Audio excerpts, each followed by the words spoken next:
खुलुमबाय गिबियावनो गोदान बोसोरनि गोजोन हामलायनायखौ बयनिसिमबो बावहरनाय थाबाय। आंनि मुङा बिचित्रा बर', गामि महिलापारा, डिस्ट्रिक्ट उदालगुरि। आं दायो खन्थाइ बिबार लाइसिनि गेजेरजों अनलाइन खन्थाइ आवरायनाय बादायलायनाय हाबाफारियाव आं गावनो लिरनाय दोंसे खन्थाइ आवरायनानै बाहागो लानो सानबाय। खन्थाइनि मुङा आइजो। नोंनिनो गोसोआव दङ गोहो, मोजां नखर दानाय, मोजां समाज दानाय, मोजां इयुन जोलै सोरजिनाय। नोंनो गोहो गोरा, मोजां सानदांथिखौ लाना आवगायलां। नखर संसारखौ आंगोनि दुरुंजों खाजोबनानै लाखि।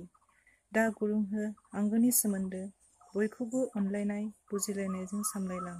सोरगोखौ मोननो हागोन अब्लानो गावनि नखराव। नों गुरुंब्ला नखरा जागोन सेरखाय बेरखाय, देमग्लायलांगोन बिफांनि दालाय।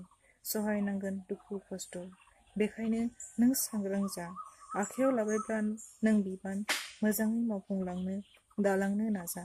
नोंनि बिबान, साहस, नाजाथाबनाय आरो सहायनायखौ लाना बयखौबो खाजोबनानै लाखि अनलायनायनि दौलेंजों। गोजोन्थों।